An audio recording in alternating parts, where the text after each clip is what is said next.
영화학개론 조별과제 안녕하세요. 박상현입니다. 네, 선배님들 요 며칠간 방송을 계속 진행하면서 오프닝을 비 얘기로 계속 시작하게 되는 것 같은데요. 아무래도 확실히 그만큼 이 장맛비가 요즘에 좀 위험한 부분이 있기 때문에 혹시라도 침수 피해라든지 아니면 뭐 사실 제가 어제 그 분리수거장에 동네 분리수거장에 쓰레기를 버리러 나갔다가 그 동네에 사시는 연로하신 어르신 할아버지 한 분이 공원에서 넘어지셨나 봐요. 그래서 막 피를 철철 흘리고 계시더라고요. 네, 그래서 제가 댁까지 일단 급하게 업어드리고 오기도 했는데 그만큼 좀 이런 빗길 미끄럼 이런 것도 좀 사소하지만 심각한 그런 상황이니까 다들 조심하는 그런 장마 시즌이 되었으면 좋겠습니다.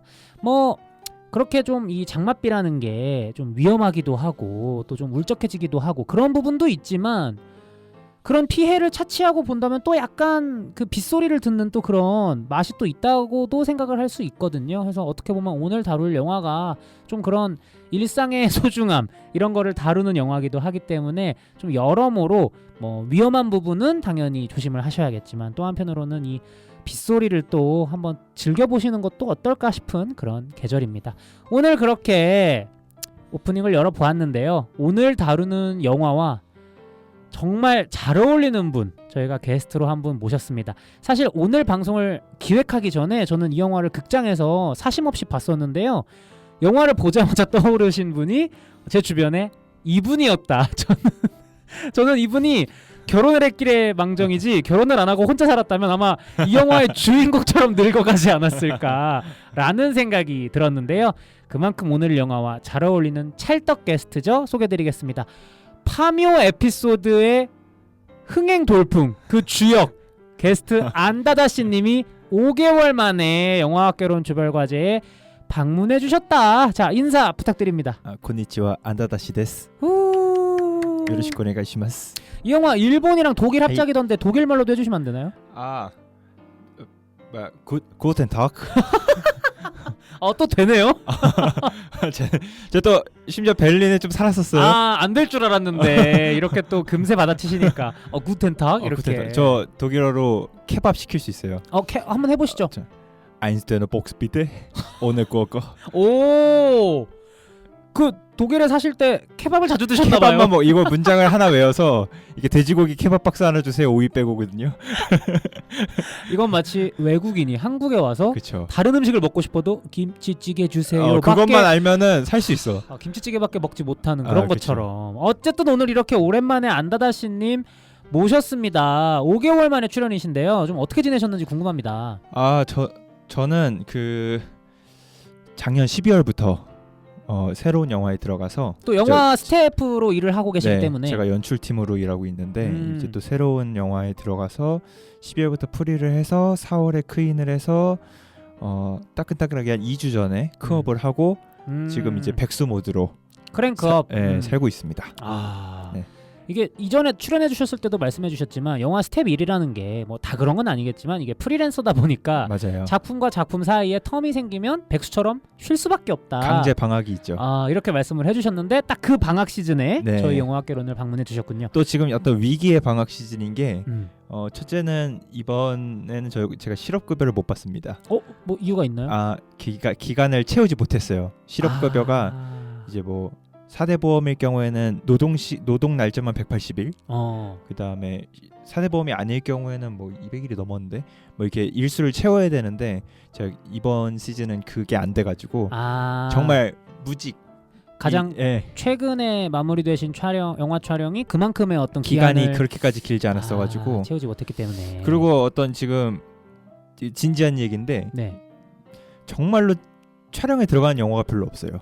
요즘에 이게 사실 업계가 그러니까 뭐 다른 업계들도 다 마찬가지겠지만 영화나 드라마 같은 미디어 업계가 요즘 불황이라는 말이 계속 심심치 않게 들려오고 있는데 사실이군요. 다 놀고 있어요. 지금 연출팀들이 이렇게 일없던 적 처음이다 싶을 정도로 그나마 연출팀들은 드라마나 다른 걸로 약간 생계를 좀 어떻게 보면 잘하면 유지할 수 있는데 배우분들이 진짜 요즘 심각하다고 일자리가 없다고 많이 그러시더라고요.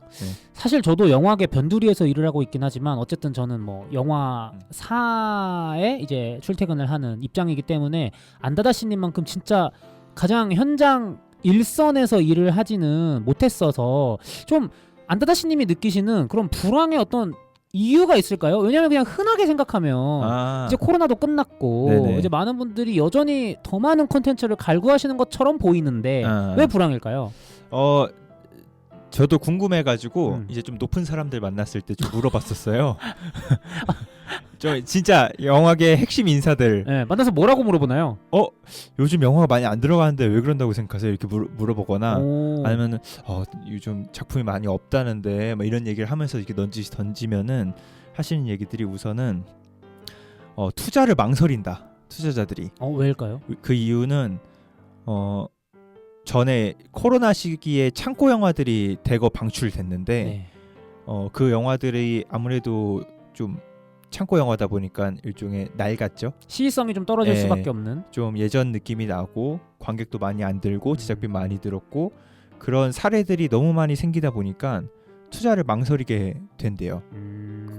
그러니까 중간 영화들이 많아야 되는데 허리급 영화가. 네, 허리급 영화들이 다 이제 엎어지면서 투자가 망설이게 되고 그리고 지금 넷플릭스랑 디즈니 특히 디즈니는 투자를 많이 줄였고 거의 안 하다시피 하고 있고 넷플릭스도 이미 찍어놓은 게 너무 많아요.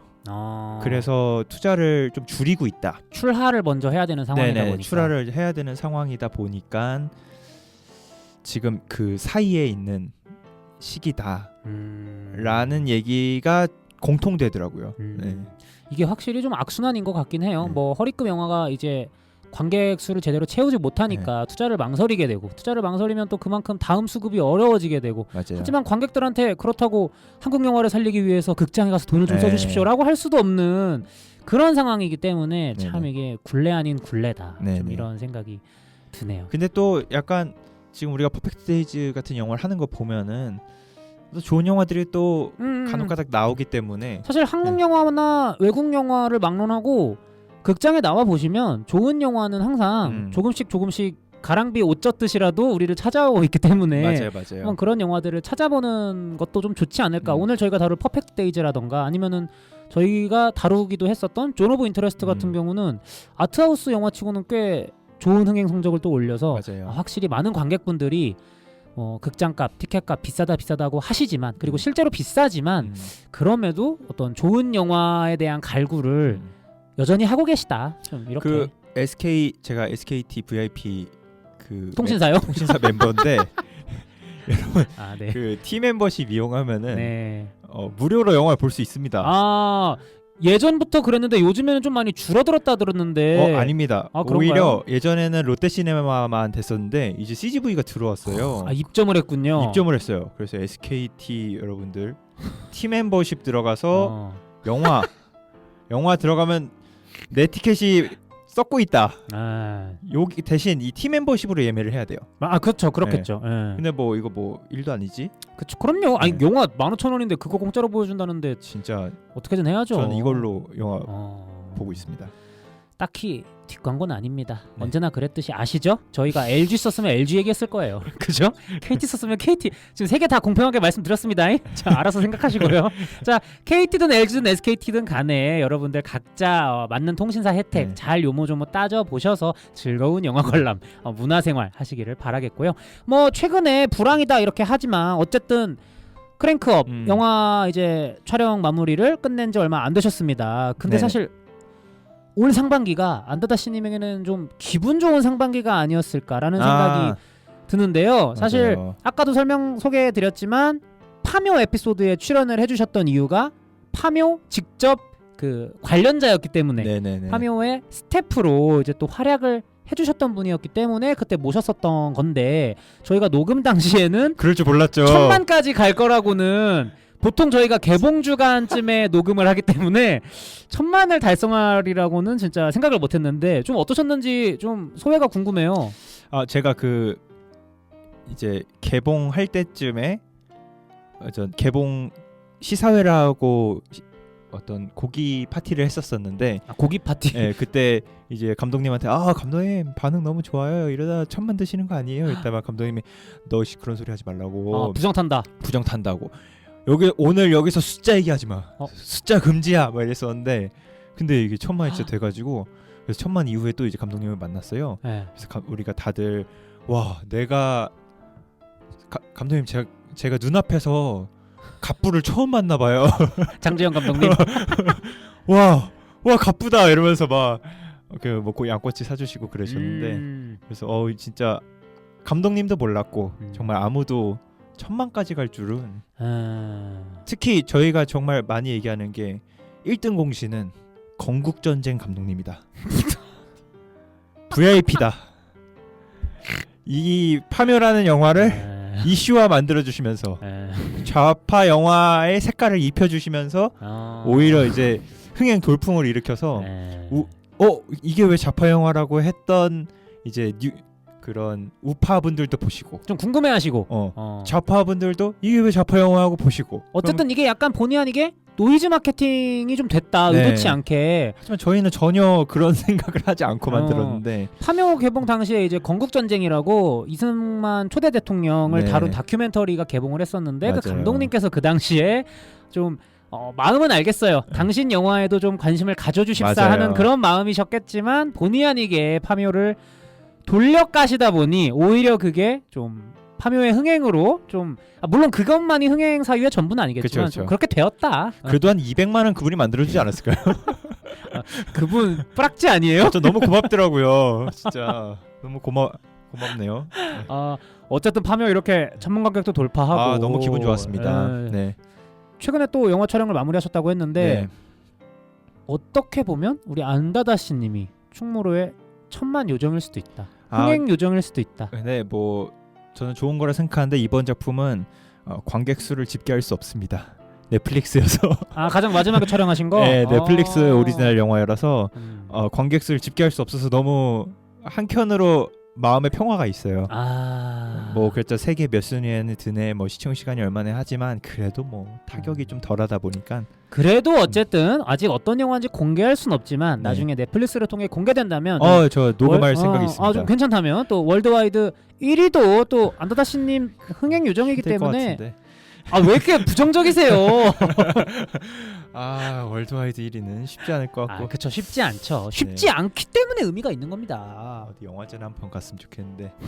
어쨌든 그 나중에 제가 우선 지금 가편집본의 일부분을 본 상황에서는 그래도 이 정도면 녹음할 만하지 않나 싶긴 한데 어쨌든 시사회를 보고 좀 자신이 있는데 어쨌든 시사회를 보고 결정을. 왜냐면 이게 또 선배님들한테 부끄러운 영화가 되면은 그쵸. 와서 제가 할 말이 없기 때문에. 그리고 이게 안다다 씨님 입장에서도 영화가 좋든 별로든 다 자기 새끼인데 이렇게 공개적인 자리에서 좀 단점을 이렇게 해집는 게 쉽지만은 않아요. 사실 제일 잘할 수 있어요. 누구보다 낱낱이 멱을 딸 수 있는데 이분 MBTI 가운데가 ST이시거든요. 해서 그렇게 하실 수 있는 분이라는 건 아는데 제 가정이 있어요. 그리고 이게 업계 분이시다 보니까 이게 입장 차이가 또 다 있고. 또 맞다. 얘기할 거 있다. 뭐죠? 제가 저번에 팟캐스트 녹음한 게 기사화가 됐었어요. 네, 그 뭐 여러 가지 나왔더라고요. 네, 그래서 여기 말 조심해야 되는구나. 좀 말씀해 주신 김에 좀 첨언을 하자면 파묘 에피소드는 저희에게 있어 여러모로 좀 기념비적인 에피소드였다. 좀 이런 말씀을 드릴 수 있을 것 같아요. 좀 조회수도 굉장히 스트리밍 수도 잘 나왔고 또 이렇게 안나다씨님이 말씀해 주신 대로 나름 또 기사화가 됐기 때문에 저희 방송에서 처음이었어요. 아니 막 저희 제작팀 아내분이 이제 인스타에다가 우리 남편이 이렇게 고생을 했다, 뭐 산을 맨날 타고 다녔다 이런 거 그냥 남편 사랑해 이런 거 올렸는데 그것도 기사화가 돼가지고. 그러니까 그만큼 그 당시에 파묘 신드롬이 대단했다. 아니 형수님 갑자기 기사 돼가지고 막 이게 무슨 일이야 막 이러면서 막.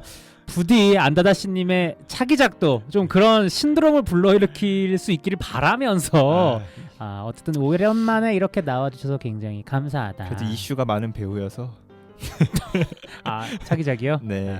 나중에 또 설명드릴게요, 선배님. 네. 오픈할 수 있을 때가 오겠죠. 네. 그때를 한번 기다려보는 것으로 하고요. 뭐 안다다씨님과의 대화 이렇게 즐겁게 이어가고 있는데 저희가 뒷부분에 또 준비한 어떤 코너 아닌 코너, 작은 코너 속의 코너가 있기 때문에 잠깐 여기서 선배님들의 댓글을 먼저 읽고 가면 어떨까라는 생각이 듭니다. 연필지우개님께서 달아주신 댓글이 있는데요.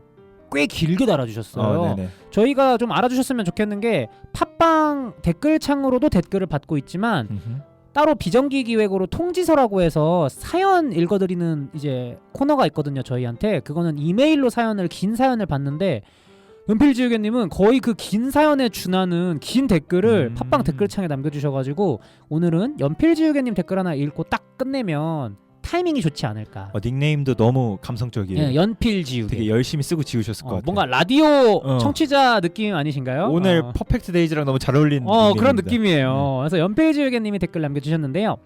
아마 그 카브리올레 에피소드 들으시고 거기 또 우리 로로님 예지배우님이 출연을 해주신 영화 아니겠습니까? 그거에 관해서 써주신 것 같은데요. 세상에나 우리 영화학개론의 꽃 한예지 배우님의 영화라니 소식을 듣고 제 지인의 일도 아닌데 친한 친구의 일처럼 진심으로 기분이 좋았답니다. 지인이죠. 저희 다 친한 선후배 친구 사이 아닙니까? 그럼요. 어디 가서 이제 막 내 후배다 해도 연필지우개님 어디 가서 내 후배 루루라고 영화 나왔어 이렇게 하셔도 된다는 거. 이어서 마지막으로 영화관을 가서 본 영화가 어벤져스 엔드게임이었던 저지만 와우. 2019년 영화 아닌가요? 파면은 봐주세요.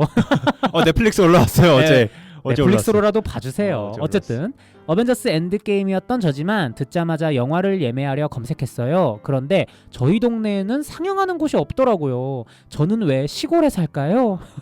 그래서 예고편을 대신 열심히 돌려봤어요. 나중에 볼 곳이 생기면 꼭 볼 것입니다. 저는 꼭 OTT로 나오면 봐주세요. 그리고 루루님이 이태원 클라스에 나왔다는 얘기를 듣고 바로 봤는데 저는 루루님이 연기하는 걸 처음 봐서 너무 신기했어요. 눈을 감고 들으니까 진짜 루루님 목소리더라고요. 김다미 배우님한텐 죄송하지만 루루님 목소리밖에 안 들리더라고요. 어떻게 그렇게 연기를 잘하시죠? 역시 배우는 배우구나 생각했습니다. 그리고 영상으로 처음 뵀는데 배우를 해야 할 얼굴이시더라고요. 눈이 맑아지는 느낌이었어요. 제가 사람한테 이쁘다는 말을 원래 잘 못하는 성격이라 완전 이쁘셨어요. 잘 못하는 성격을 하셨는데 하셨네요. 루루님이 굉장히 좋아하실 댓글이 아닐까. 러브레터인데요. 그러니까요. 이어서 그리고 새록님과의 전화 연결도 너무 재미있었습니다. 금새록 배우님은 목소리는 조곤조곤 차분하신데 재미있으시더라고요. 금새록 배우님의 그럼 다시 찍어 하시는 거랑 특히 석돌? 기석이에요. 이 부분 듣다가 너무 빵 터졌어요. 저도 인프피라 뭔가 석돌님께 이입하게 되더라고요. 그리고 샤니 감독님 저죠? 칭찬에 머쓱하시는 부분도 재밌었습니다. 두 배우님의 찐친 바이브와 우정을 보니까 무지 흐뭇했어요. 배우 두 분이 같이 나오시니까 뭔가 영화학개론의 클래스가 확 올라간 느낌이었습니다. 그리고 마지막 루루님이 말씀하시는데 저도 눈가가 촉촉해졌습니다. 저도 친한 친구랑 비슷한 일이 있었거든요. 제 친구도 지금은 편안하게 잘 쉬고 있겠죠? 제 생각이지만 그분도 루루님처럼 소중하게 생각해주는 친구가 있어서 편하게 쉬며 웃고 있을 것 같아요. 너무 길게 써서 죄송합니다. 이게 댓글이야 감상문이야. 너무 기쁜 소식이 들린 나머지 흥분해서 길게 써버렸네요. 안 읽으셔도 돼요. 그냥 들으면서 얼마나 기분이 좋았는지 알려드리고 싶었어요. 너무 재밌었고 다음 방송도 잘 들을게요 라고 해주셨습니다. 어떤 감성 기분 좋았던 상태가 느껴지는데요. 뭔가 굉장히 훈훈하고 뭐 그렇게 보이실진 모르겠지만 제가 은근히 댓글창을 하루에 몇 번씩 보거든요. 새로 뭐 달아주신 댓글이 없나? 그 정도로 좀 제가 내색을 그만큼 많이 안 해서 그렇지 훨씬 더 선배님들의 댓글을 굉장히 깊게 생각하고 있는데 특히 이번에 연필지우개님께서 남겨주신 댓글은 참 여러모로 여러 감성들 써주셨고 마지막에 또 기분이 좋았다고까지 해주시니까 저도 덩달아서 기분이 좀 좋아지는 그런 댓글이 아니었나 생각을 해봅니다. 루루님에게도 사석에서 이제 이 댓글 내용 보셨냐 전해드렸었는데 너무너무 좋아하시고 기뻐하시고 감사해 하시더라고요. 그래서 연필지우개님 다시 한번 감사드립니다. 감사합니다. 그래서 다른 선배님들도 댓글 또 앞으로 많이 남겨주시면 또 저희 방송에서 읽어드리고 소통도 한번 해보고 또 긴 사연 있다면 이메일로도 보내주시면 저희가 또 나눠볼 수 있는 자리가 또 있으니까요. 많이들 보내주시길 바라겠습니다. 저 짧은 광고 타임 하나. 광고 들어오세요. 저 광고 타임 하나 갖자면 저희 아내가 에세이 작가인데 영화 에세이 작가예요. 네, 또 유명하신 분이에요. 또 새 책이 나왔습니다. 신간 또 이렇게 신간 홍보. 해주세요. 또 영화 좋아하시는 선배님들께 소개해드리면 제목은 엔딩까지 천천히. 엔딩까지 천천히. 부제는 미화리의 영화 처방 편지입니다. 아, 미화리의 영화 처방 처방 편지. 편지. 왜냐하면 작가님 성함이 미화리입니다. 네. 그래서 전에 왓챠를 통해서 사연을 좀 받았었어요. 그래서 영화를 처방받고 싶은 일종의 영화로 마음을 치료해주는 그런 프로젝트를 해가지고 고민을 받아서 그거와 관련된 영화 처방들을 하고 자신의 어떤 고민을 영화를 통해서 이렇게 풀었다 하는 건데, 영화가 좀 낯선 영화들이 있긴 하지만 설명을 잘 해놨어요. 어떤 내용인지. 아, 굳이 그 영화를 안, 안 보신 봐도 분도, 돼요. 네, 오히려 안 보는 게 더 재밌을 수도 있어요. 네. 그래서 저는 영화 좋아하시고 또 책 좋아하시는 우리 선배님들께 강력 추천. 책 반응도 너무 좋아가지고 네네네.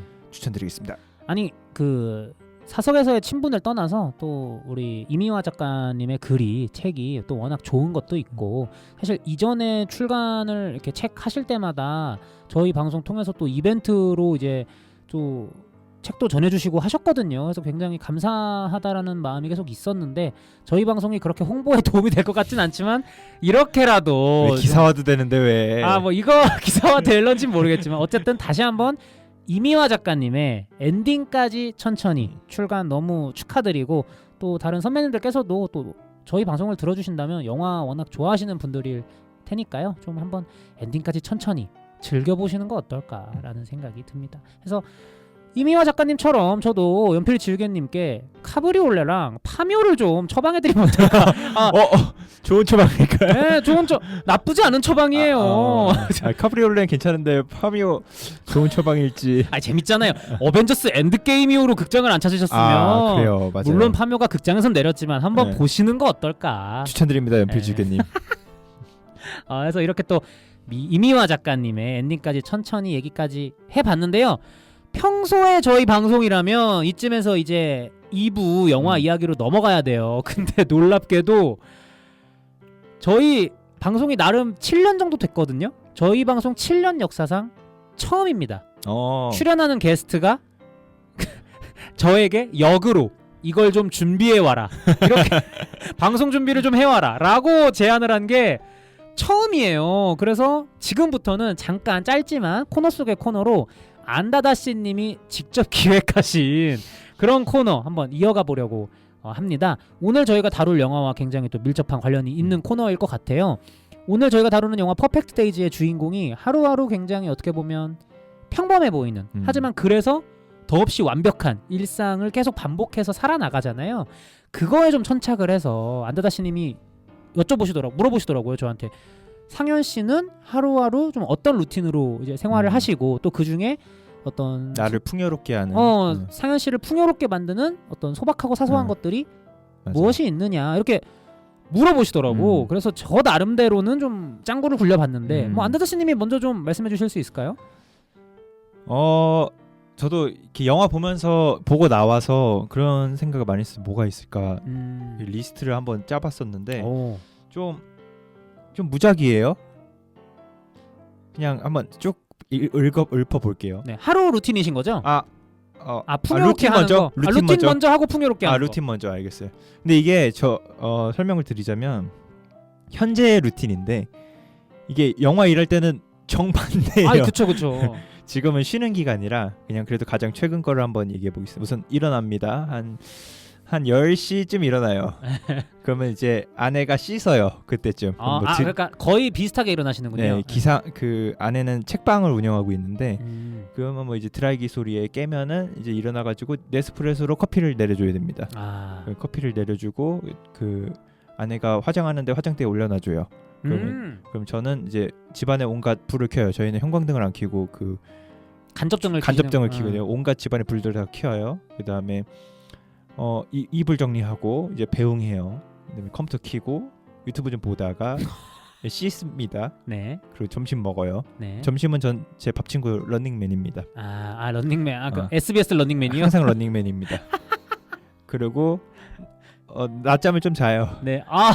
오침도. 오침 자요. 그다음에 만화책방 가요. 저희 동네가 참 좋은 곳인 게 통툰, 벌툰, 또 뭐 있지?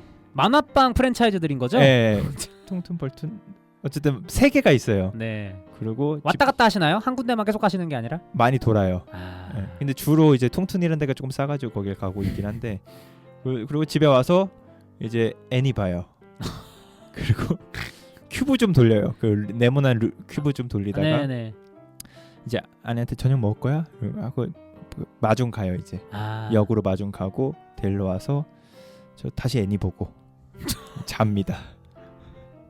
저기 물론 앞에 깔긴 까셨는데 네. 이게 또 영화 일을 하시다 보니까 네. 일을 하실 땐 또 내리 일만 하셔야 되고 또 이렇게 방학 시즌에는 또 쉬실 수 있는 건데 그걸 감안하더라도 굉장히 한량의 삶이다. 약간 이렇게 생각이 드는데 여기에 이제 정신 차려야 되고 이제 2주 이렇게 쉬었어요. 네네. 그래서 이제부터는 이 사이에 점심 먹고 저녁 먹기 전까지 이제 시나리오 쓰려고 카페 가는 거를 추가합니다. 네. 그러면 시나리오 쓰면서 카페 갔다가 이제 저녁 먹을 때쯤 돌아오는 거가 추가되면은 이제 영화 들어가기 전까지고. 지금은 그냥 어떤 휴가죠, 휴가. 어떻게 완전 보면. 휴가죠. 뭐 영화 촬영할 때 일상을 한번 얘기 드려도 재밌을 것 같아요. 한번 얘기해 주세요. 보통은 데이 촬영이 많아요. 낮 촬영. 낮 촬영이 많아서 해가 떠 있을 때 찍어야 됩니다. 여름은 또 해가 빨리 떠요. 그래서 제가 보통 5시 또는 4시 반에 일어나요. 오전에. 네, 그러면은 진짜 빠를 때는 3시에 일어났었어요. 그럼 일어나서 씻고 보통 한 6시에 준비 시작을 해야 돼요. 촬영 준비. 네, 촬영 준비. 저희는 그 또 이동을 해가지고 와가지고 뭐 세트장이든 로케이션이든 뭐 장비들 놓고 6시에 준비 시작 해가지고 6시부터 촬영 준비 시작하고 보통 7시에 슛 해요. 그러면은 화장실은 쉬는 시간입니다. 그딴 거 없어요. 그냥 계속 찍는 거예요. 그냥 화장실 갈 사람 알아서 가고 담배 필 사람 알아서 피고 이렇게 눈치껏 계속. 그 다음에 중식 진행하겠습니다. 나오면 이제 1시간 딱 정확히 점심. 1분까지 재요. 그럼 밴드에 올라요. 점심시간 뭐 59분부터 뭐 몇 시 59분까지 이런 식으로 예를 들어서 뭐 47분부터 이런 식으로 1시간 밥 먹고 빨리 잠깐 낮잠 자야 돼. 그래야 피로가 회복돼요. 그래서 카니발에 들어가서 20분 자다가 나와가지고 또 다시 줄창 찍어요. 네, 오후에. 네, 6시부터 들어갔으면은 저녁 6시까지 찍을 수 있거든요. 12시간을 이제. 네, 그럼 진짜 계속 레디 액션 막 슈슈슈 조용히 해주세요. 이거 하면서 계속 찍어요. 그 다음에 저녁에 끝나면은 이제 저녁 먹고 숙소 가서 빨리 자야 돼요.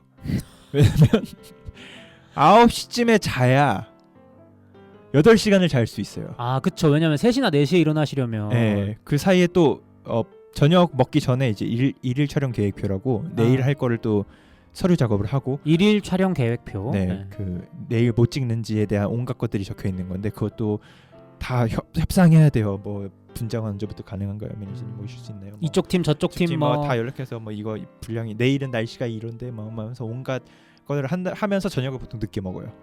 그러면 저녁을 먹고 돌아와서 이제 제 잔 업무를 합니다. 남은 회차에 남은 촬영 1차에 남은 것들을 이렇게 정리하고 뭐 소품 이거 어떻게 감독님이 뭐 해달라 한데 하면서 연락 돌리고 그리고 유튜브 15분짜리 하나 보고 잠들어요.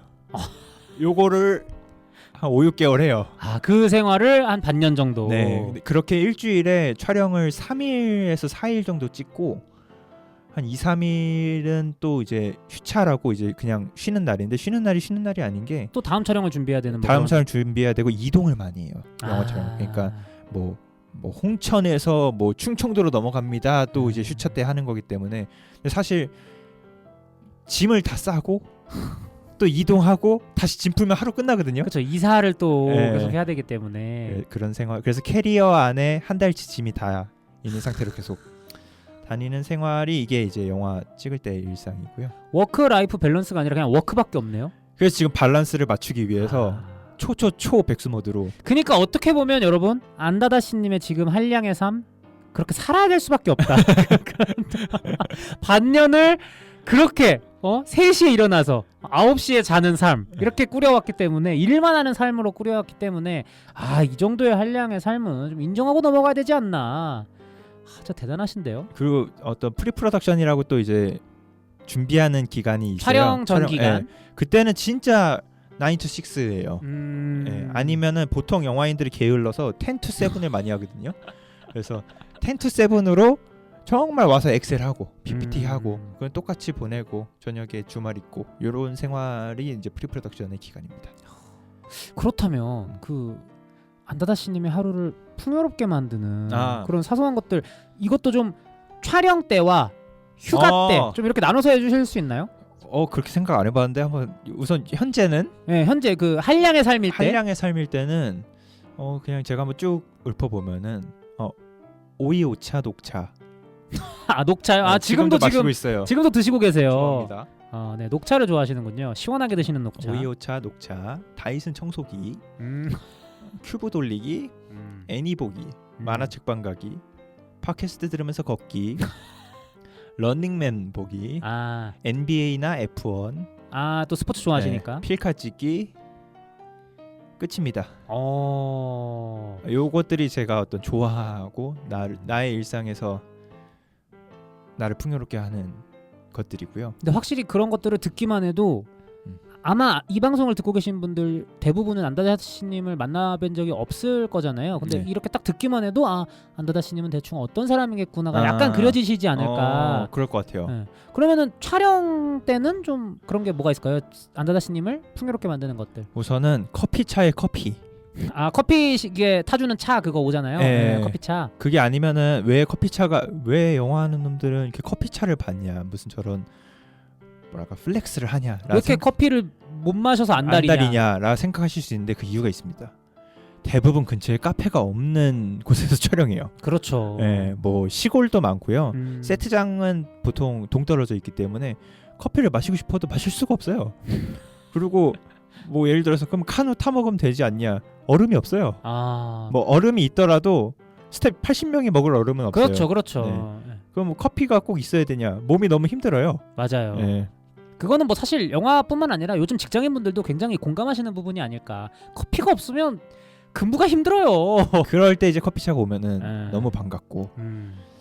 또 뭐가 있을까? 그거 주무시기 전에 보는 15분짜리 유튜브. 요즘 이번 영화에는 애니를 많이 봤는데 그게 너무 달콤했어요. 그 잠깐 나만의 시간. 그쵸. 그런 거 굉장히 소중하죠. 그리고 이동을 많이 하니까 제가 음악 들으면서 K-팝 들으면서 노래 부르기.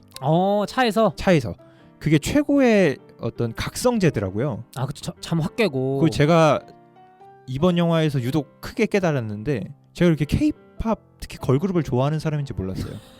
난 다 그렇게 좋아하는 줄 알았지. 근데 저도 사실 그렇거든요. 그렇게 걸그룹이나 아이돌 K-팝을 잘 듣질 않는데 싫어하는 건 아니지만 제가 요즘 깨달은 게 약간 커피 같은 거예요. 이게 말씀하신 대로 각성 효과가 잠에서 깨기도 하고 텐션을 올리는 데도 필요하다. 텐션이 올라가요. 특히 뭐 사건은 다가와 오해하다 보면은 출근이 너무 즐겁고 너무 행복해지고. 여전히 또 에스파 또 좋아하시는군요. 뭐 다 좋아합니다. 저는 어떤 특정 팬은 아니고 K-팝 전반을 좋아해서. K-팝 박애주의자. 특히 제가 그 이번 영화 때 슈퍼노바 가사를 통으로 다 외웠거든요. 슈퍼노바. 그 뒤에까지 랩까지 다 외웠어요. 그때 히얼.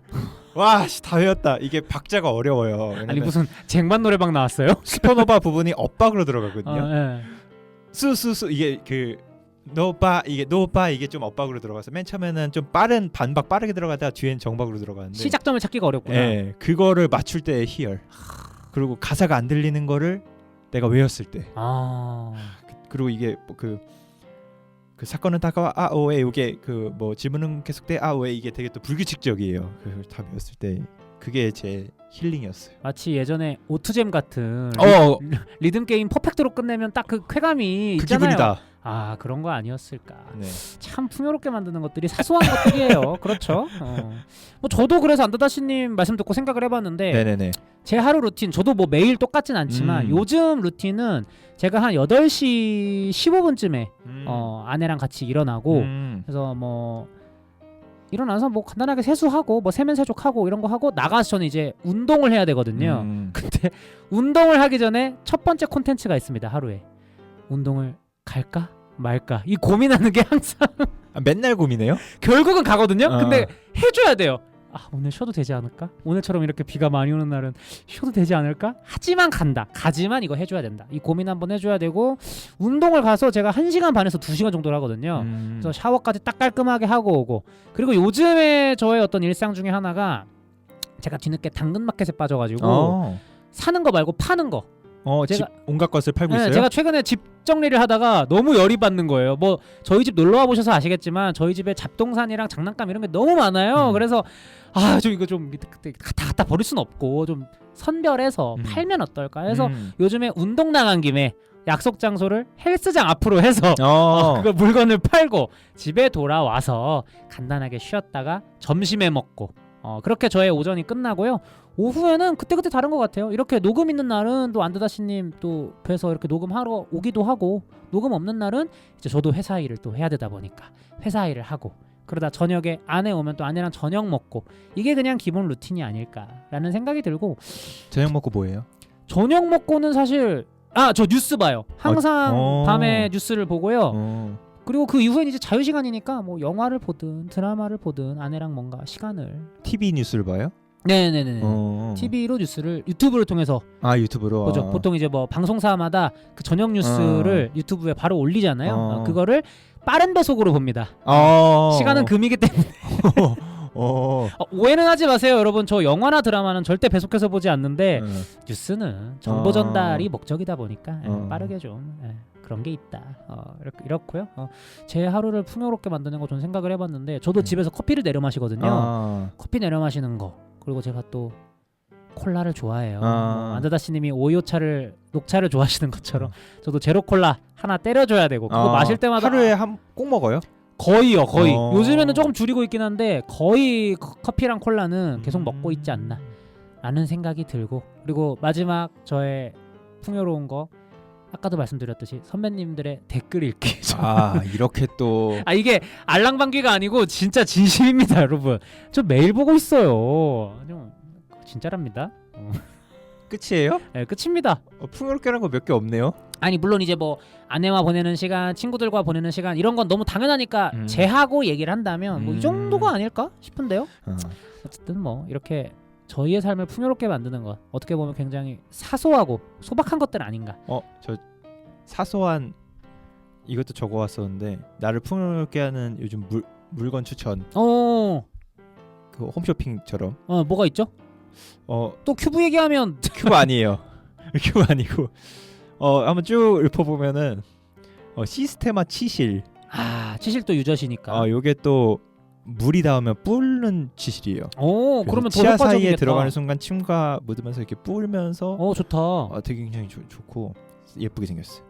그리고 디 오디너리 나이아신 아마이드 세럼. 뭐라고요? 디 오디너리 나이아신 아마이드 세럼. 네, 그게 뭐죠? 피부 비타민 B3 세럼인데 여기 아주 피부 미백과 피부 진정에 아주 제가 또 여드름성 피부인데 요즘 좀 피부가 좋아지신 것 같아요. 좋아졌어요. 많이 좋아졌어요. 그 세럼 덕분인가요? 세럼의 효과도 있다고 분명히 생각해요. 요거 피부과 유튜버 보다가 요거 가격이 싸요. 9,000원이에요. 오, 좋다. 한 달 넘겠습니다. 그리고 촬영 때 저를 풍요롭게 했던 C2 서밋 에어 목베개. 이게 제 주먹보다 작은 목베개거든요. 그러니까 이게 에어예요. 공기분을 이건데 그 자동차나 비행기에서 쓰는 거 목베개, U자형 목베개인데 이게 바람 빼면 이렇게 접혀서 제 주먹보다 작아지고 케이스도 되게 예뻐요. 휴대성이 좋구나. 좀 가격이 있어요. 4만 원인가 3만 원인가 그런데 좋은 건 또 그 가격을 해요. 왜 그러느냐? 바람이 말도 안 되게 쉽게 들어가고 쉽게 빠집니다. 숨 3번이면 대박이다. 3번이면 완충 빵빵. 그런 게 기술력이지. 그리고 빼는 구멍이 또 따로 있는데 그거 하면 바로 잡을 수 있어요. 정말 잘 써요. 촬영할 때 바로바로 할 수 있다는 점. 그리고 무인양품 손톱깎이. 무인양품의 손톱깎이가 진짜 좋아요. 이제 하다 손톱깎이. 정말 디자인도 예쁘고 칼날이 기가 막힙니다. 디자인이 예쁜 거는 좀 중대사항인가요? 아주 중요하죠. 그렇죠. 심미적인 어떤 예뻐야 돼요. 그리고 유니클로 접이식 우산. 제가 지금도 쓰고 있는데 정말 좋아요. 아니 뭔 손톱깎이 우산까지 얘기하고 있어. 이 유니클로 3단 접이식 우산 조금 가격대가 29,000원인가 그런데 이게 좋은 게 이 우산 집이 이게 달려 있습니다. 아 따로 분해되지 않게끔. 분해도 돼요. 아. 분해도 되는데 이게 달려 있으면은 잊어버릴 일이 없고. 그쵸. 그리고 이렇게 넣고 다닐 수 있어요. 그럼 가방이 젖질 않아요. 그리고 이 우산이 펼쳤을 때 손잡이랑 기둥은 가만히 있는데 우산이 돌아가요. 아 그럼 좋다. 바람이나 이렇게 주위에서 우산끼리 쳤을 때 전봇대에 박았을 때 우산 호로록 돌아가는 플렉시블한 친구군요. 사이즈도 아주 좋고 좋아합니다. 마지막 이거 뭐 안다다시님의 What's in my bag인가요? 네. WPC 솔리그 경량 안막 양산.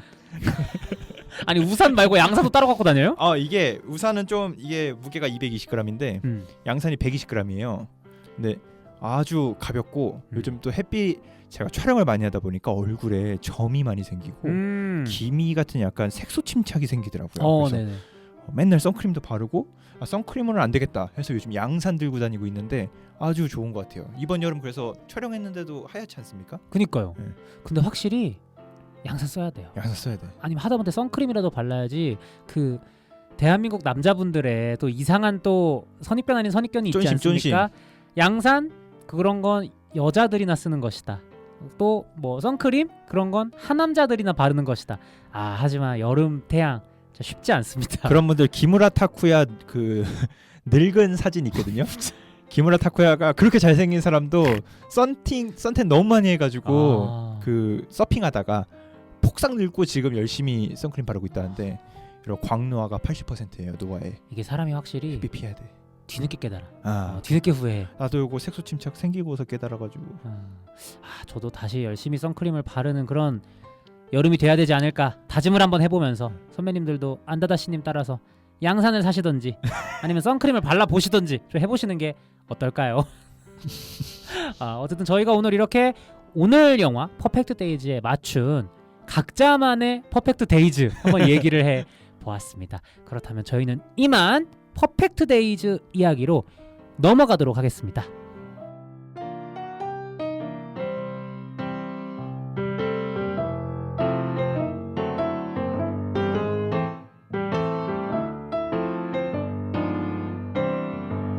영화학개론 조별과제 이번 주 과제입니다. 칸 영화제의 나무주연상이었나요? 야쿠쇼코지. 저는 이 배우님 발음이 너무 그러니까 이름이 어렵진 않거든요. 근데 발음이 어려워요. 야쿠쇼 코지 배우님이 또 이 영화를 통해서 상을 타셨고요. 빔 벤더스라는 거장 중에 거장 그런 감독의 복귀작이기도 하다. 그래서 굉장히 특이한 게 감독님은 독일 분이신데 배우님들이랑 이제 영화의 공간적 배경은 일본이다. 그래서 일본 독일 일본 합작 영화 이렇게 볼 수 있을 것 같아요. 전범국가 멤버들이네요. 나 차마 그 말은 못했는데 패전국 크로스인가요? 전범국 크로스. 이탈리아도 껴져 있는. 그러니까 아쉽다. 아쉽다. 이태리도 같이 어떻게 합작해보지. 농담이고요. 영화는 전혀 그런 내용이 아니라는 거. 전쟁 영화가 아니라는 거. 네. 이렇게 저희가 오늘 다룰 영화 퍼펙트 데이즈입니다. 뭐 아까 근황 토크 때 안다다시님을 오늘 소개드리면서도 이야기를 했던 거지만 사실 이 영화 너무 좋고요. 근데 그거를 떠나서 영화를 보자마자 안다다시님 생각이 났어요. 이거 참 안다다시님이 좋아하실 만한 영화겠구나. 참 안다다시님과 이 영화의 주인공이 뭔가 비슷하다라는 생각을 많이 해가지고 더더욱 오늘 이렇게 같이 방송을 하게 된 게 좋은데요. 좀 어떻게 보셨는지 좀 간단하게 인상 비평해 주실 수 있을까요? 우선 저는 그 짤을 봤었어요. 인스타에서 이 영화 한국 개봉 한참 전에. 근데 이미 어떤 이미지 썸네일에서 반했어요. 이 영화의 어떤 시각적인 부분에서 이미 반해버렸고 이건 내가 개봉하면 무조건 본다. 내 취향일 것 같다. 네, 근데 그 씬이 뭐였냐면 그 다음은 다음이고 지금은 지금이야 씬이었는데 그런 대사가 나오는 씬이었는데 그 조카랑 하는. 네네네. 이미 거기서 저는 맛이 가버렸습니다. 이미 반해버렸습니다. 그 첫눈에 반한다는 게 이런 기분이니까 이유가 없어. 그냥 좋으면 좋은 거야. 그냥 좋아. 어쩔 건데. 사랑은 교통사고 같은 거예요. 나는 퍼통사고 당했어요. 그냥 트럭에 치인 거예요. 네. 그리고 봤는데 역시나 더 좋았어요. 너무 좋았고 이 영화 덕분에 저의 일상이 좀 많이 달라지지 않았나. 진짜? 예, 좀 요 근래에 나의 삶에 영향을 끼치고 여운이 깊은 영화 이것이지 않나. 그리고 재원 씨가 별로 안 좋아할 것 같아요. 왜냐하면 이게 지극히 패터슨스럽거든요.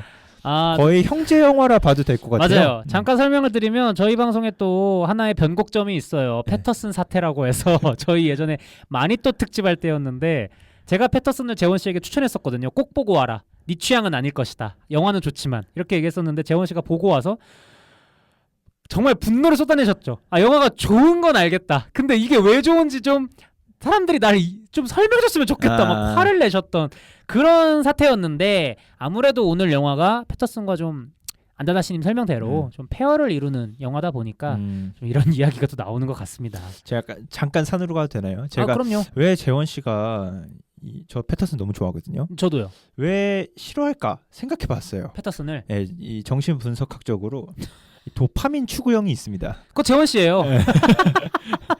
이 자극을 끊임없이 쫓아가는 도파민 추구형 사람들이 있어요. 저도 약간 도파민 추구형이긴 하거든요.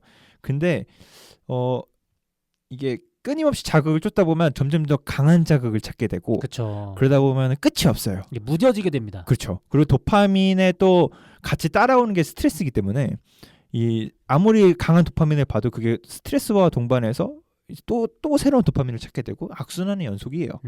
그래서 이 재원 씨랑 비슷한 도파민 추구형인 제가 이렇게 검색을 해보고서 내가 이렇게 살 수 없다. 계속 도파민 추구형 이렇게 맨날 릴스 보면서 이렇게 자극만 찾으면서 살 수 없다 싶어서 검색을 해보니 이 도파민의 역치를 내릴수록 오히려 도파민을 느낀다는 거예요. 기준을 내릴수록 예를 들어서 찬물 샤워가 얘거든요.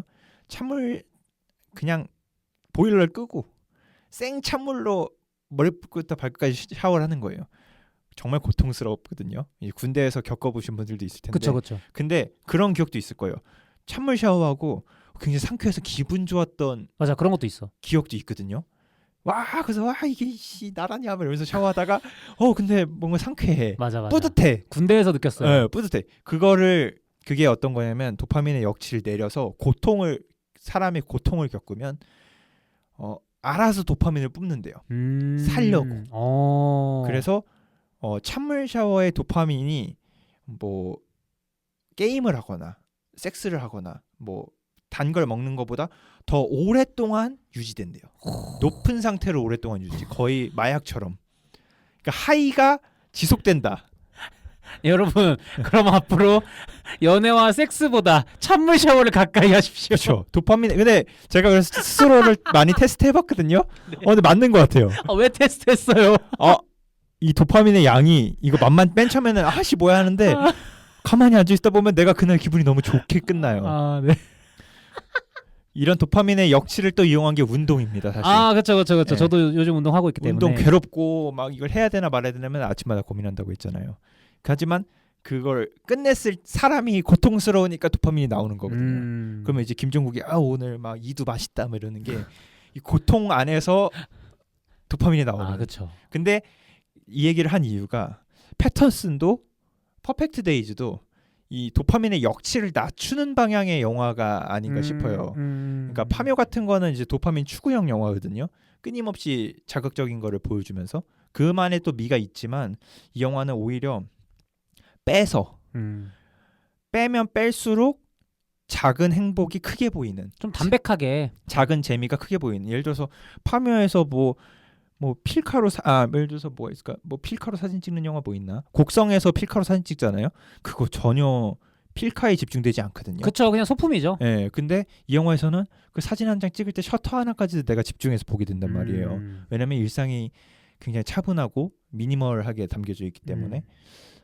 그래서 약간 이 영화는 재원 씨 같은 분이 봐야 오히려 처방이다. 처방이다. 이게 영화 처방이다. 재원 씨처럼 터트리고 죽이는 영화를 좋아하는 분한테 퍼펙트 데이즈는 처방일 수 있다. 그렇죠. 자, 비슷한 처방을 드리면 이제 안경이란 영화 있습니다. 일본 영화죠. 네. 그다음에 카모메 식당.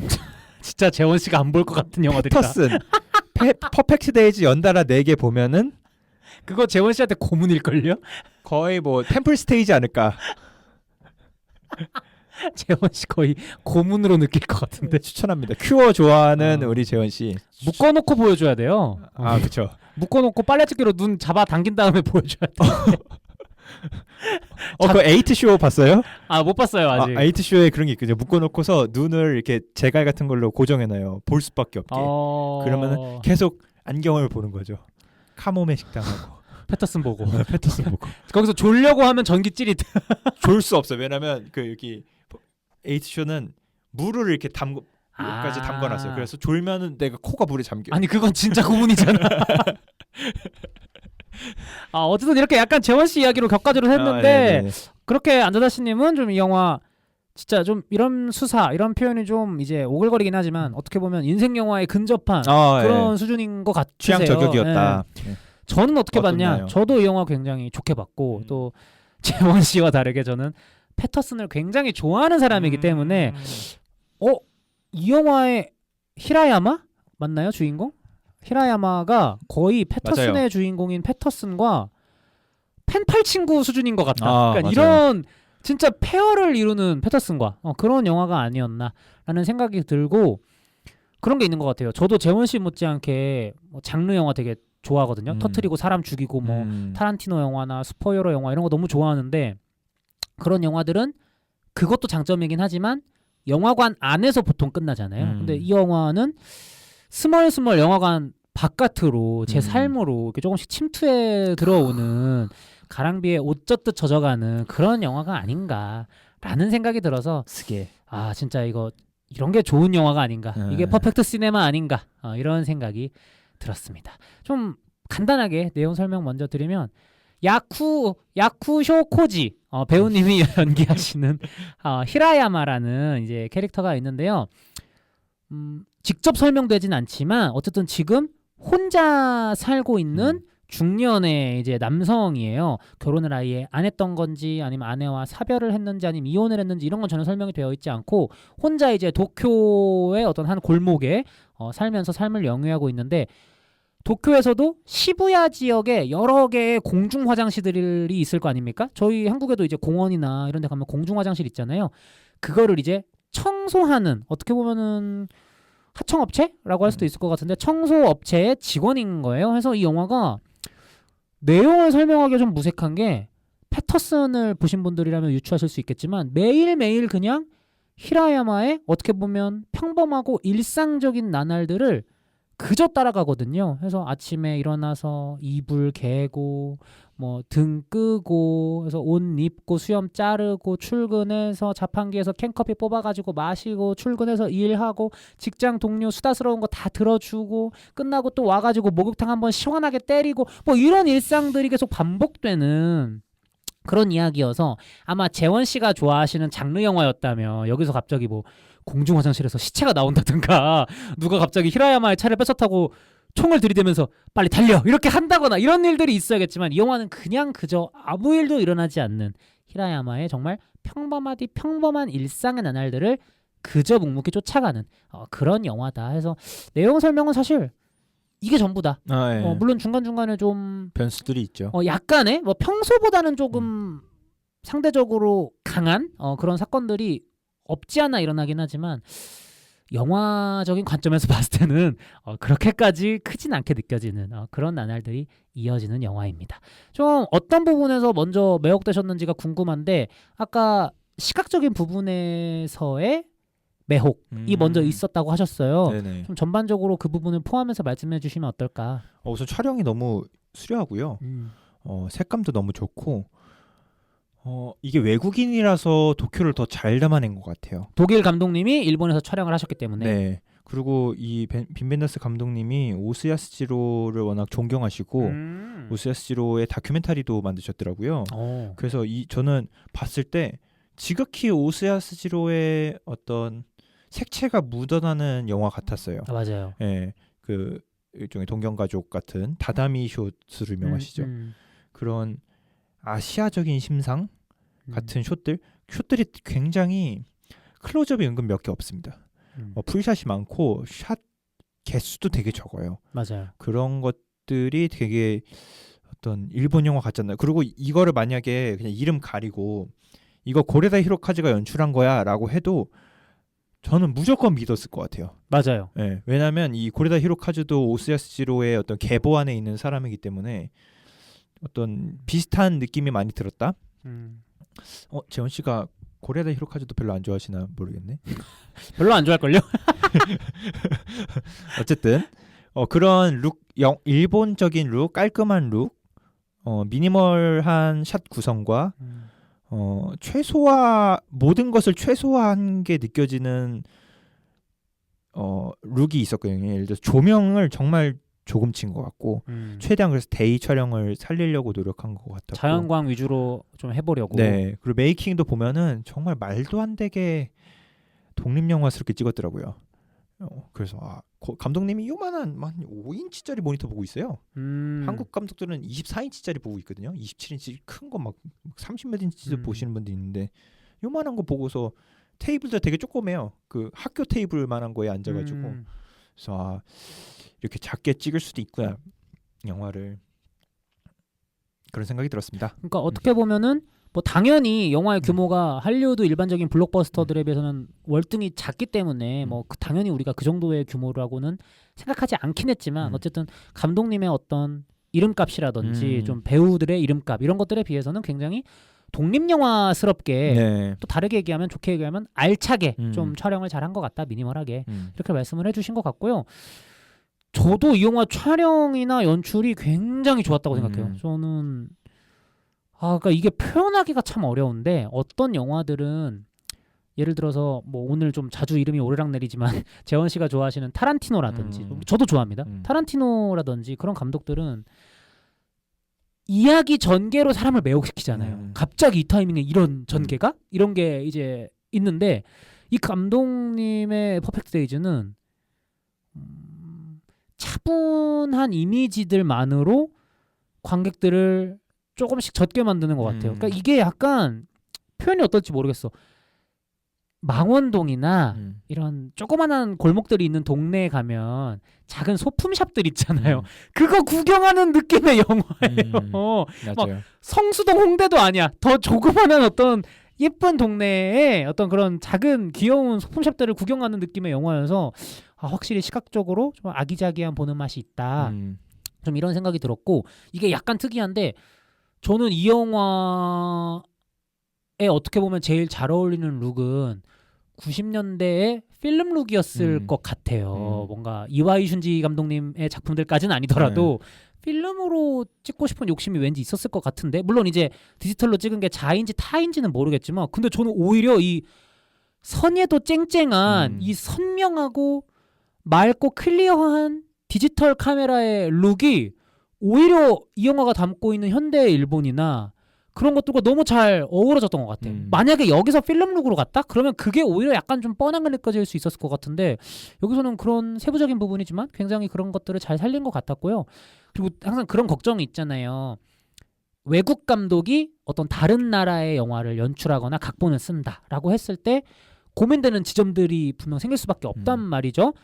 조금 다른 얘기긴 하지만 박찬욱 감독님도 최근에 이제 베트남을 배경으로 하는 동조자 드라마를 직접 쓰고 연출을 하시면서 그런 부분에 대해서 되게 좀 조심하려고 했다라고 말씀하셨던 것처럼 근데 이 영화는 안다다스님이 아까 말씀해주신 대로 만약에 진짜 감독 이름 가리고 고레다 히로카즈라던가 아니면 뭐 요즘 잘 나가는 일본의 젊은 영화 감독 이름을 딱 엔딩 크레딧에 박아놨더라면 전혀 맞아요. 그런 걸 그러니까 보통 서양 감독이 동양을 배경으로 연출할 때 우리가 약간 조바심이 있잖아요. 또 무슨 오리엔탈리즘 또 가득한 특히 그 배경이 일본이다. 그러면 또 그 신주쿠 나오고 또 막 사랑도 통역이 될까요가 그런 영화. 그런 느낌으로 나와서 막 그 마치 홍콩처럼 전광판 막 네온 사인 이런 거 나오고 막 앞에 막 가부키초에 여성들이 율라갑소 여성들이 나와가지고 막 일로 오세요 막 이런 거 하고 너무 또 블레이드 러너 짝퉁 느낌으로 갈 것 같았는데 그런 부분에 대해서 굉장히 감독님이 세심하고 좀 사력 있게 접근을 하셨던 것 같다. 일본을 잘 아는 사람이라는 생각이 많이 들었어요. 그래서 아마 제가 일본인은 아니지만 제가 일본인이었다면 굉장히 뿌듯하면서도 신기한 경험이지 않았을까. 맞아요. 우리나라 사람이 아닌데 우리나라의 정서를 잘 알고 있네. 이런 측면에서 그래서 약간 저는 시샘도 들었습니다. 한국 와서 찍어주시지 약간 이런 생각도 해봤네요. 그래서 제가 한번 이 영화가 어떻게 기획됐는지를 짧게 소개해드리면 좋을 것 같은데. 궁금해요. 이 영화의 기획이 굉장히 특이하더라고요. 전 궁금했거든요. 어떻게 빈 벤더스가 일본 와서 이런 영화를 찍게 됐을까. 근데 2020년 도쿄올림픽을 앞두고서 일본의 어떤 한 비영리 재단이 공중화장실 프로젝트를 기획해요. 공중화장실 프로젝트? 네, 그래서 17개의 공중화장실을 지어요. 리뉴얼해요. 근데 여기에 일본과 해외의 유명한 건축가들이 자기의 색깔을 담아서 거기에 안도 타다오도 있거든요. 그래서 그렇게 17개의 공중화장실이 만들어졌는데 팬데믹 때문에 이 취지가 무색해진 거예요. 왜냐면 무관중 경기를 하다 보니까. 그리고 어쨌든 공중화장실이라는 게 밖에 야외에 있는 화장실들인데 네. 팬데믹 상황에서는 우리가 야외 활동을 좀 안 했잖아요. 그리고 외국인들에게 이런 일본의 건축을 보여주는 어떤 취지였는데 그 보여줄 사람이 없어진 거죠. 그래서 이걸 어떻게 할까, 이걸 어떻게 홍보할까 모색하다가 이 도쿄 토일렛 프로젝트 안에서 단편 영화를 만들어 보자 라는 얘기가 나왔고, 그러다가 빈 벤더스에게 제안을 한 거예요. 근데 빈 벤더스가 오사코니 나 도쿄 가고 싶어, 팬데믹인데 해가지고 일본에 와서 그 화장실을 돌았대요. 근데 이거는 옴니버스 단편이 아니다. 이 일본의 삶의 어떤 기쁨을 다시 한번 팬데믹 이후에 느끼게 해줄 수 있는 장편 영화를 만들고 싶다라고 해가지고 이 영화가 기획됐고 만들어졌다고 하더라고요. 와. 그래서 이 영화에는 총 7개, 6개인가 7개인가의 화장실이 나오고 그 화장실 프로젝트를 배경으로 한 영화다. 그래서 도쿄 토일렛 .jp 홈페이지에 들어가면 이거에 대한 상세 정보를 들으실 수 있다고 합니다. 대박이다. 아니 왜냐면 어쩐지 영화 속에 등장하는 공중 화장실들이 몰라, 내가 뭐 도쿄 사람은 아니니까 잘은 모르는데 일반적인 공중 화장실의 느낌이 아니고 전혀 아니죠. 다 또 각 공중 화장실마다 컨셉이 다른 느낌이었거든요. 잘은 모르지만 한 지역구라면 보통 통일성을 건축적으로 가져가기 마련인데 왜 이렇게 다 다르고 특히 디자인이 특이하고 기능이 특이한 화장실들이 나오잖아요. 네네. 막 유리로 되어 있는데 문 맞아. 닫으면 막 불투명으로 바뀌고 네. 이런 것들이 왜 나온 설정일까 했는데 그런 근간이 있었기 때문에 영화에 자연스럽게 등장할 수 있었던 거군요. 그걸 또 되게 친절하게 설명해주고 있다는 생각을 많이 했거든요. 저는 이걸 모르고 영화를 봤는데 예를 들어서 외국인이 와가지고 그 유리 화장실에서 저 이거 어떻게 닫는 거예요? 그러면은 이렇게 하면서 알려주잖아요. 그리고 뭐 화장실을 들어가는 방향이라든지 이렇게 원형 화장실도 있었고 뭐 나무 화장실도 있었고 은근 화장실을 되게 자세히 보여줘요. 그리고 좀 아름답게 보여주는 아름답게 것도 보여줘요. 있어. 그래서 가보고 싶게끔. 제가 만약에 도쿄 방문하면은 저는 하루 다 시부야에 있거든요. 그 화장실들이. 퍼펙트 데이즈 화장실 투어 할 거예요. 진지하게. 아니 그 정도로 또 영화가 좋았기도 하니까. 예. 그래서 어떤 나 같은 사람들을 만들려는 일환이었다면 대성공이다. 그리고 저는 그런 생각을 하거든요. 이 제안을 빈 벤더스 감독이 받았을 때 이렇게 영화 만들어야지라고 일종의 제한이 있는 거잖아요. 이 화장실을 담아야 되고 도쿄를 담아야 된다라는 제한이 있음에도 불구하고 이 정도의 퀄리티 영화를 뽑아냈다는 게 진짜 거장은 거장이다. 그런 생각이 많이 들었어요. 요즘 와서 계속 드는 생각인데 확실히 예술 작품에 있어서도 제한이 좀 있는 게 좋을 것 같기도 해요. 그게 또 어떻게 보면 아이디어를 샘솟게 하는 원천이 될 수도 있고 그런 부분에서 우리 빈 벤더스 감독님도 좀 심도 깊은 고민을 많이 해서 이렇게 영화를 만드시지 않았을까라는 생각이 들고, 저는 이 영화가 좋았던 게 제 삶의 그러니까 모토라는 게 제가 그렇게 살고 있지 못하기 때문에 모토인 거잖아요. 제 삶의 모토랑 좀 비슷했어요. 그러니까 좀 하루하루 되게 좀 부담 없이 살아가면서도 그 안에 어떤 행복감을 발견하고 싶다가 저의 어떤 요즘의 생각이었거든요. 근데 이 영화가 그거를 너무 따스하면서도 너무 설명적이지 않게 잘 묘사하고 있어서 굉장히 그 부분에서 높은 점수를 주고 싶다. 예를 들어서 주인공이 아침에 출근 준비하는 거 그거를 한 3, 4분 동안 보여주고 있잖아요. 이런 영화가 또 있나 싶을 정도인데, 사실 나이의 차이, 성별의 차이, 직업의 차이는 있겠지만 우리 모두 아침에 그러잖아요. 물론 이제 밤에 일하시는 분들은 밤에 일어나서 출근하시기 전에 그렇게 하실 거고, 그러니까 너무 누구나 우리가 다 겪는 우리에게 있는 순간들을 영화가 묘사하고 있다 보니까 더 공감이 가면서 이 영화의 어떤 특별함 때문에 덩달아 내 삶까지 특별해질 것 같은 약간 긍정적인 의미의 착시 효과 이런 것들이 생기는 것 같아서 전 영화가 굉장히 따스하더라고요. 맞아요. 저도 일상의 행복을 발견해야 보이는구나라는 생각을 요즘 많이 하게 되는데 이게 내가 그냥 스쳐 지나가고 있으면 특히 제가 에어팟 꽂고서 뭘 하고 있으면은 뭐 하나에 집중이 잘 안 되거든요. 이 에어팟 안에서 들려오는 콘텐츠나 음악은 너무 재밌는데 무언가를 하고 있을 때 집중이 잘 안 돼요. 또는 뭐 유튜브 보면서 지하철을 지나가면서 사람들이 안 보이잖아요.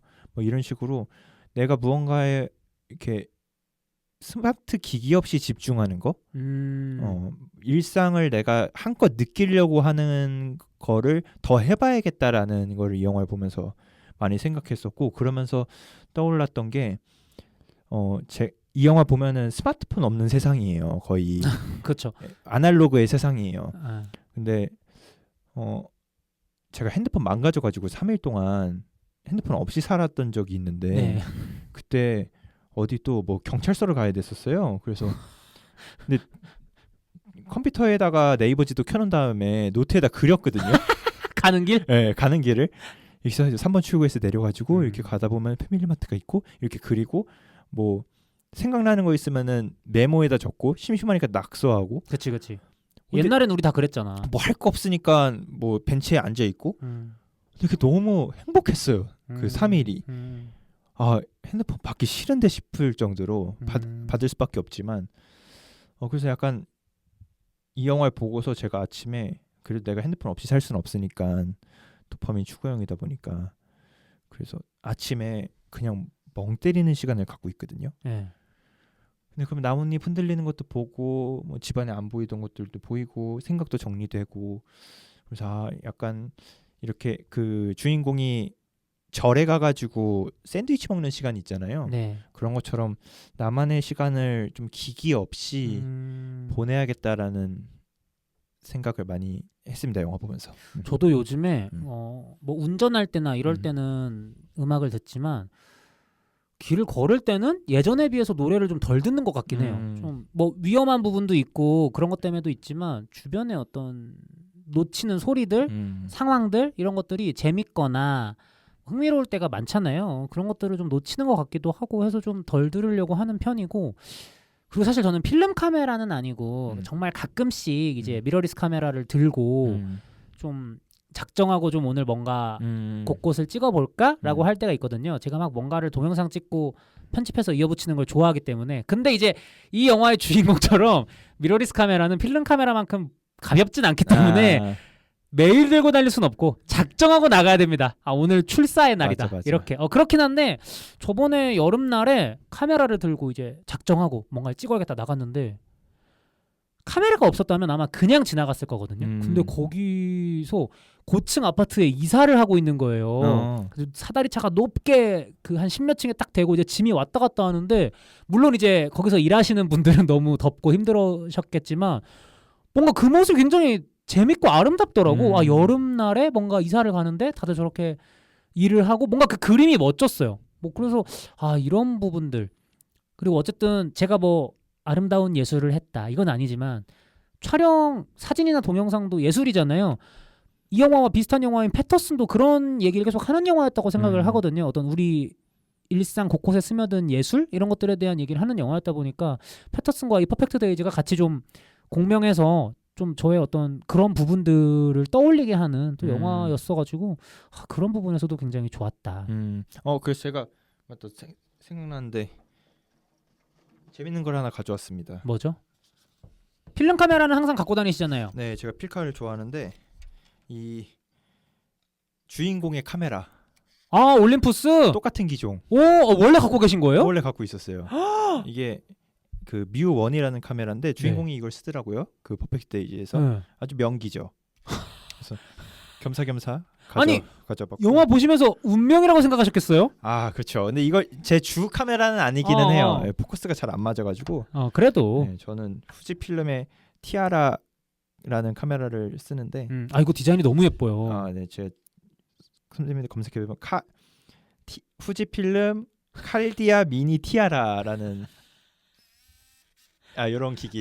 필름 또 감기는 소리. 이것도 사진 찍어서 저희 인스타그램에 또 올려둘 테니까요. 한번 안느다씨님의 카메라 한번 구경 한번 와보시는 거 어떨까? 그리고 이게 제가 들었던 생각이 이 뮤1의 특징이 이 카메라를 하필 골랐을까를 생각해봤거든요. 이 영화의 주인공이 이게 아주 옛날부터 명기고 사진을 정말 좋아하는 사람들이 많이 쓰는데 가볍고 이제 포인트 슛 카메라라고 따로 렌즈를 붙일 수 없고 자동 카메라라서 쉽게 찍을 수 있고 주머니에 넣을 수 있고 그리고 주인공이 쓰는 필름이 되게 제일 싼 필름이에요.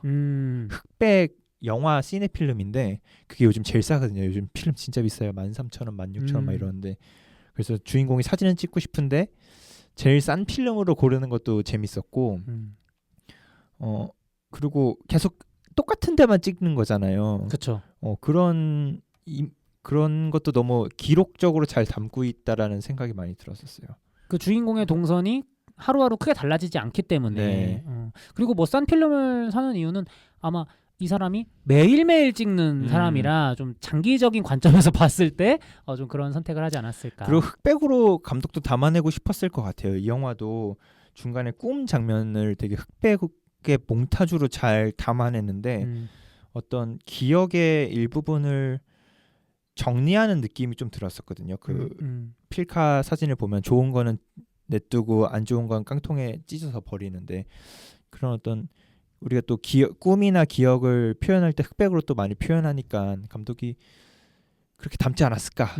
또 베를린 천사의 시 같은 영화도 보면은 어떤 천사의 시각이었을 때는 흑백으로 나오다가 인간의 시각에서는 또 컬러로 나오고 약간 이런 거를 좋아하는 감독이라서 이 영화도 그런 표현을 쓴 것 같아 보였어요. 빈 벤더스가. 네, 빈 벤더스가.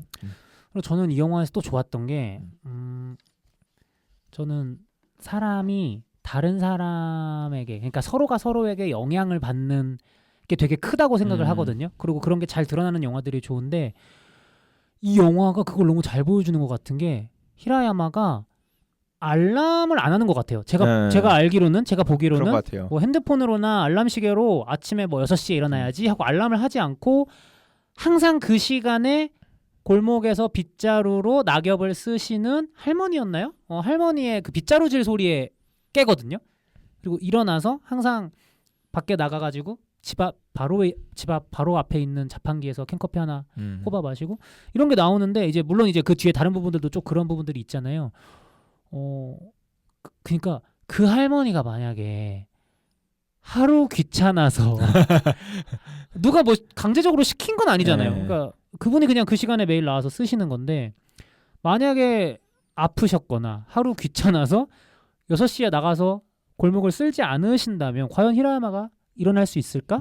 그리고 어떻게 보면 음료수 판매 담당의 당연한 일이긴 하지만 그 후미진 골목 안에 있는 자판기에 항상 캔커피를 채워놓는 사람이 필요하고 그러니까 이런 것들이 저도 뭐 아무래도 서울 살다 보니까 도시에 살면 그런 걸 계속 느끼잖아요. 뭔가 인프라 넓게 보면 인프라고 좁게 보면 이 사람이 없었더라면 이런 체계가 없었더라면 내가 이렇게 지금 움직이고 먹고 자고 살아갈 수 있을까라는 생각을 좀 자주 하거든요.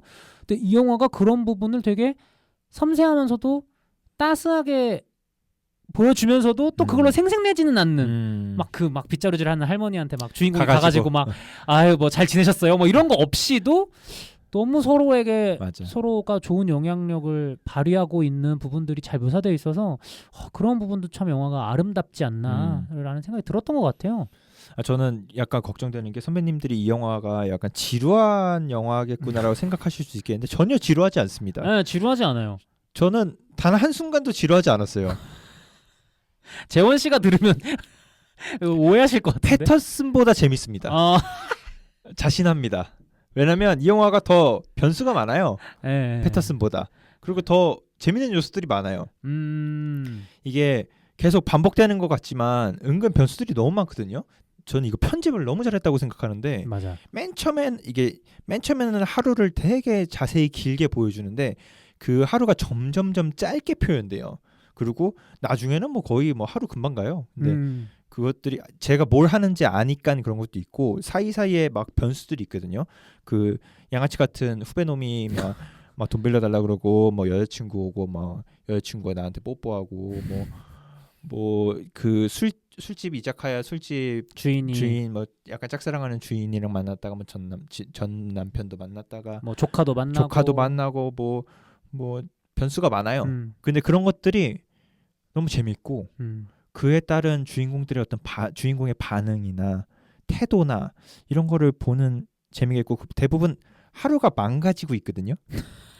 그 루틴에서 조금씩 벗어나고 있죠. 첫 번째 루틴 너무 행복하게 잘 끝나는데 그 다음부터 점점 루틴이 깨져요. 이 방해꾼들 때문에. 저는 이게 되게 은근 헐리우드 구조 같다고 생각을 했어요. 나중에는 하루 씻지도 못하고 완전 뭐 기름 없어서 차 멈추고 거의 본인한테는 나락 같은 날들이 이루어지는데 그럼에도 불구하고 나는 오늘도 테이프의 음악을 들으면서 스카이트리를 보면서 출근을 하는 걸로 이제 마무리가 된단 말이죠. 그러면서 이 영화 생각보다 재밌다. 맞아.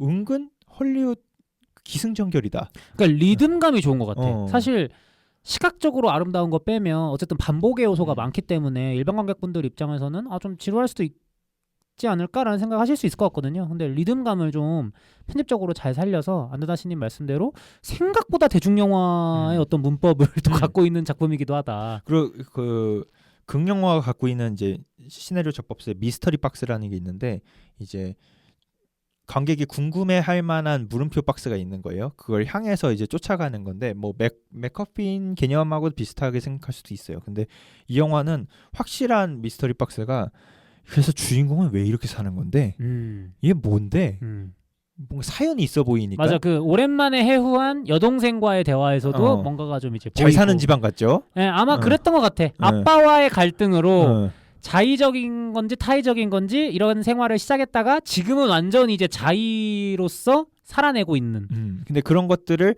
중간중간에 깨작깨작 약간 뿌려요. 이 사람은 왜 이렇게 아날로그적으로 살지? 왜 이렇게 청소부를 하는데 후배가 왜 이렇게까지 하세요 하는데 혼자서 막 도구를 만들어가지고 변기 밑까지 닦았잖아요. 그래서 이 사람은 왜 이렇게 사는 걸까라는 호기심을 계속 끌고 가고 있더라고요. 왜 사진을 찍을까? 저 나무는 주인공한테 뭘까? 그런 물음표들을 중간중간 계속 던져서 지루하지 않게끔 만드는 어떤 거장의 솜씨 같은 것들이 느껴졌어요. 그리고 사실 그게 현실적이기도 하잖아요. 왜냐면 우리는 삶이 그렇잖아. 누군가를 만났을 때 당신은 어떤 사람인가요? 보통 이렇게 직설적으로 잘 안 묻잖아요. 그냥 그 사람의 어떤 태도, 말투, 행동 이런 걸로 말미암아서 추측하지. 유추하잖아요. 어떤 사람이겠구나. 뭐 요즘 유행하는 걸로는 뭐 MBTI가 뭐겠구나. 이렇게 하는 것처럼 이 영화도 주인공 히라야마를 그렇게 그리고 있어서 다분히 현실적이고 또 작법적으로도 말씀해주신 대로 굉장히 흥미를 끝까지 잘 끄는 그런 부분이 있었던 것 같다. 개인적으로는 참 보면서 야쿠쇼코지 진짜 좋은 배우구나라는 것도 느끼고 괜히 나무주연상 타는 게 아니에요. 진짜 눈빛 대사가 진짜 없잖아요. 말이 진짜 과묵한 스타일이죠. 대사 이거 몇 페이지 될까? 이 영화 한 A4용지 3페이지도 안 될 것 같은데 대사가. 특히 히라야마 대사만 모으면 A4용지 반 페이지? 반 페이지 정도? 뭐 기껏 해봐 제일 긴 대사가 뭐 지금은 지금이고 다음은 다음이다. 이게 제일 긴 뭐 이게 제일 길걸요? 맞아요. 차라리 내가 돈을 줄게. 뭐 이런 거. 그러니까 근데 다 보여요. 이 사람이 무슨 생각하고 있는지. 저는 좋아하는 배우 스타일이 얼굴 근육을 잘 쓰는 배우들을 좋아하거든요. 얼굴 근육을 잘 써야 이 사람이 무슨 생각을 하고 있는지가 보여요. 근데 그걸 너무 수려하게 잘 쓰시고 특히 그 엔딩에 치달을 때 이게 엔딩이야 라는 거를 정말 연기로만 보여주고 있는 것 같아요. 맞아요. 그 여동생 만났을 때의 표정이나 특히 혼자 운전하면서 있는 약간 그 독백 장면 같은 거나 또 이 영화의 마지막 쇼트 같은 것도 진짜 얼굴로만 꽉 채워서 영화를 끝맺음하기 때문에 그 인상적이었어요. 연기 너무 좋았어요. 그리고 이건 약간 여담인데 그 제가 일본 영화를 한국 영화나 미국 영화에 비해서는 좀 덜 봤거든요. 아. 그래서 미우라 토모카즈라는 배우를 제가 잘 몰랐어요. 근데 워낙 유명하신 일본에선 유명하신 배우분이라고 하더라고요. 근데 이 영화에서 그 술집 주인의 전 남편 역할로 나오시는 분이거든요. 네. 근데 진짜 재밌는 게 제가 이 퍼펙트 데이즈를 극장에서 본 날 네. 직전에 극장에서 영화를 하나 더 봤거든요. 그러니까 네. 연이어 본 거였는데 재개봉을 했던 뭘 85년작 태풍 클럽을 봤어요. 거기 나오세요? 근데 거기에 정말 젊은 30대 초반 수학 선생님으로 나오거든요.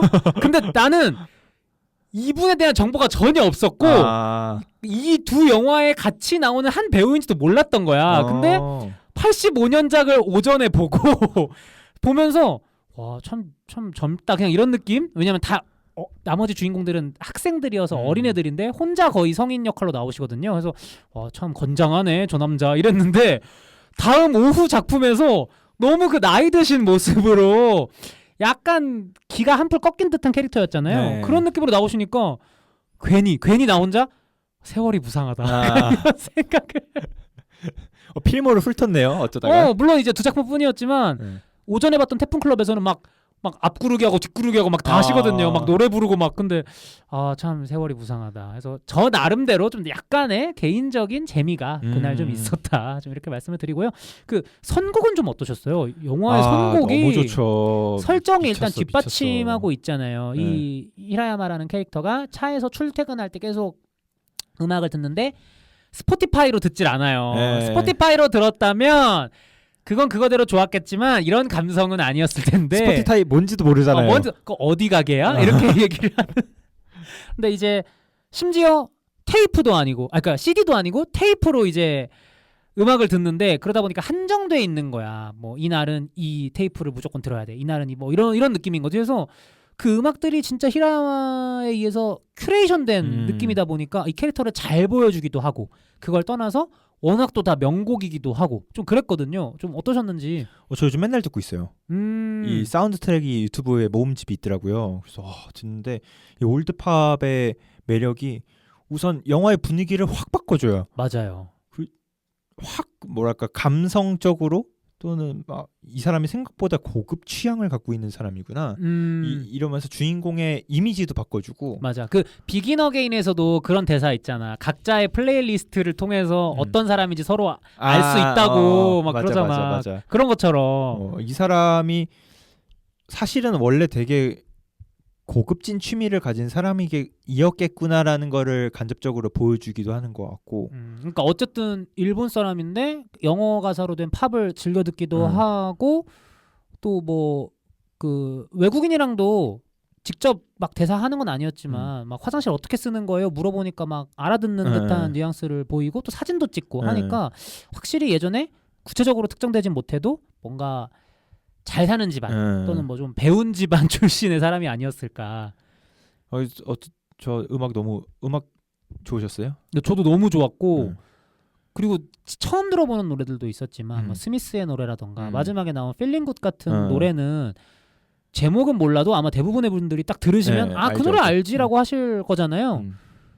그러니까 그러니까 명곡은 명곡인데 우리가 그냥 만약에 이런 노래들이 유튜브 뮤직을 통해서 막 큐레이션 돼서 갑자기 흘러나왔어. 그러면 오랜만이네. 그냥 이 정도로 끝났을 수도 있을 것 같거든요. 필링굿 오랜만에 듣네. 이 노래 제목 필링굿이구나. 이렇게 넘어갔을 것 같은데 영화에 붙어버리니까 와, 파급력이 거의 배 이상은 더 나지 않았나. 특히 마지막 필링굿이 흐르면서 주인공의 어떤 꽉 찬 얼굴로 영화가 이제 끝을 향해 달려가잖아요. 진짜 장대하더라고. 그냥 한 남자의 며칠을 봤을 뿐인데 그러니까 거의 무슨 대서사시를 본 듯한 그런 뉘앙스를 또 더해주더라고요. 저는 마지막 씬에 어떤 기분이 들었냐면 이 영화 안 끝났으면 좋겠다. 이런 영화면 내 12시간도 볼 수 있겠다. 이런 생각 많이 했어요. 그 다음날, 그 다다음날, 그 다다다음날까지 계속 볼 수 있을 것 같아.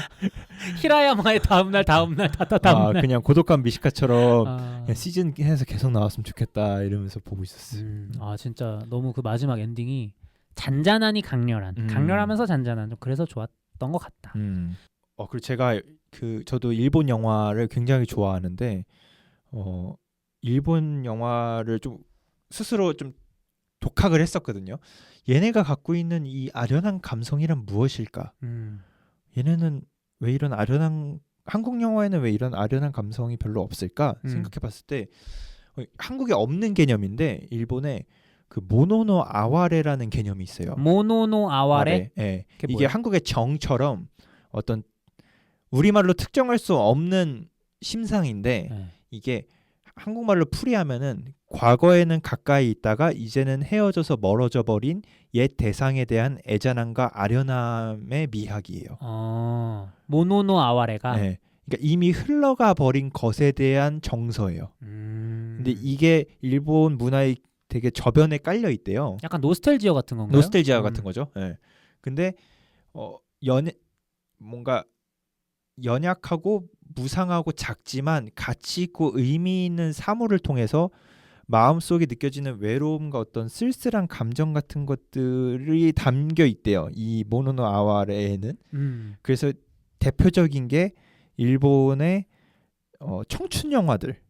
그러니까 일본은 되게 고등학교 때 영화가 많잖아요. 네, 맞아요. 애니도 그렇고 그게 일본 사람들 감성에는 모두가 공감할 수 있는 지나가 버린 아련한 게 학창 시절이라는 거죠. 특이 케이스가 아닌 이상 우리 모두 학생이었던 적이 있으니까. 네네네. 근데 이 영화도 모노노 아와레를 좀 담고 있는 영화라고 생각해요. 왜냐하면 좀 아날로그적인, 그렇죠. 복고적인 느낌이 물씬하죠. 뭐 책 중고 서점에 가서 책을 본다든지 카세트 테이프를 쓴다든지 뭐 필름 카메라를 쓴다든지 뭐 집안에 있는 것도 디지털 기기 하나 없잖아요. 그렇죠.